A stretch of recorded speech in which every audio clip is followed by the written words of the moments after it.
Alors tout d'abord parce qu'il s'agit d'une technique qui est assez peu répandue sur l'établissement et dans les hôpitaux de Bourgogne, qui a pourtant fait ses preuves dans ce qu'elle peut apporter en bien-être chez les personnes. Donc il m'a paru important que les soignants de la Chartreuse puissent en bénéficier. Et donc je remercie beaucoup le docteur Bourgognon d'avoir accepté de venir délivrer la formation sur place pour un groupe d'une vingtaine de soignants aujourd'hui.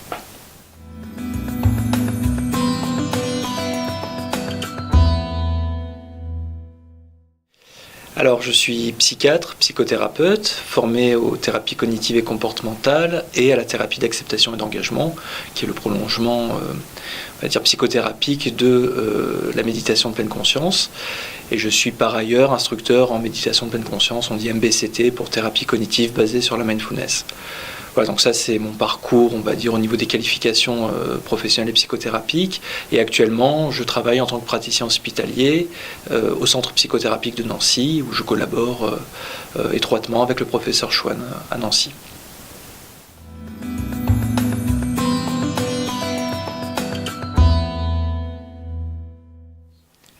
Oui, pour faire très simple, quand on utilise le mot méditer, parce que le mot méditer c'est un mot qui peut avoir plusieurs significations, donc au sens de pleine conscience, ça signifie s'entraîner à diriger son attention sur le moment présent. Voilà, donc c'est une technique qui au départ est issue des traditions bouddhistes, mais qui a été complètement sortie de tout référentiel philosophique ou spirituel, et on a gardé uniquement l'aspect technique et entraînement de l'attention.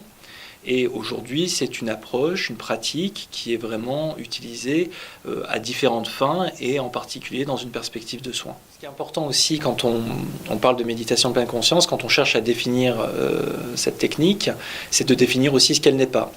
La méditation, par exemple, ce n'est pas une longue et profonde réflexion sur un sujet métaphysique, ça c'est vraiment l'utilisation qu'on fait du mot méditer dans un sens occidental. Or là, ce n'est pas du tout dans cette perspective qu'on utilise le mot méditer. Il ne s'agit pas d'utiliser des concepts langagiers ou abstraits, mais vraiment de se centrer sur l'expérience du moment présent et revenir à la sensation du moment présent. Donc c'est vraiment pas dans le sens habituel qu'on utilise le mot méditer.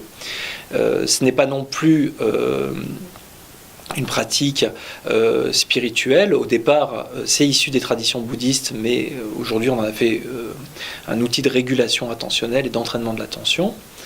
Ce n'est pas non plus faire le vide dans sa tête, parce que ça c'est pas possible. Alors souvent on entend il faut que j'apprenne à méditer pour faire le vide dans ma tête.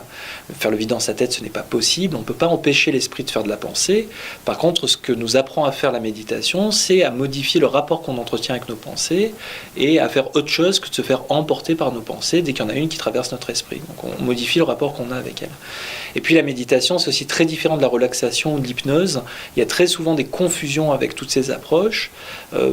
Pour vous prendre un exemple, l'objet de la relaxation, c'est vraiment d'apprendre à se détendre. Et pour cela, on va jouer sur le tonus musculaire. Tandis que l'objet de la méditation, c'est juste être présent. Et si ce que j'observe dans le moment présent, c'est qu'il y a de la tension en moi, l'idée, c'est d'être présent à ma tension, sans chercher à obtenir un état de détente, quel qu'il soit.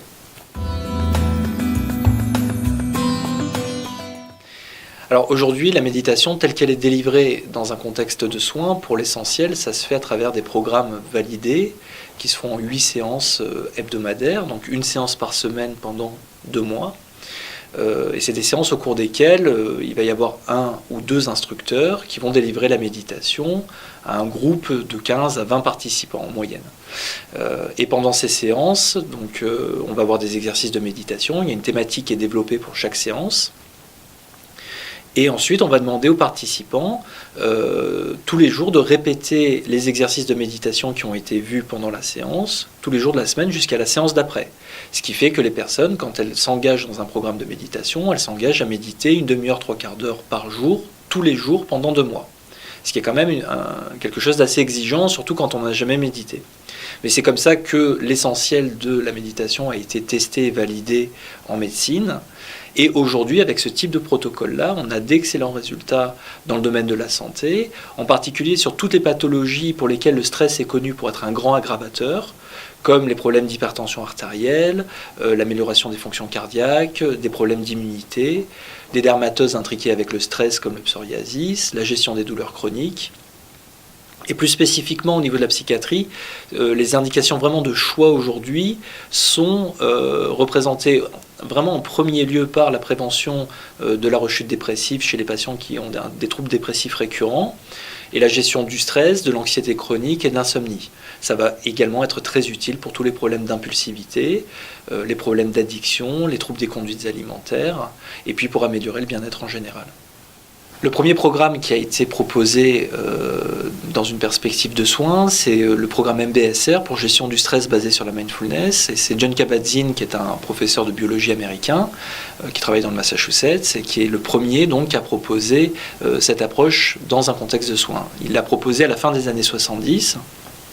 Donc c'est quand même une approche assez récente au niveau de son étude, en tout cas en médecine.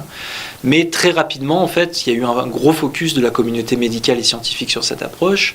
Et aujourd'hui, on a des milliers et des milliers de publications qui s'intéressent à ces approches-là dans des contextes neuroscientifiques et dans des contextes cliniques.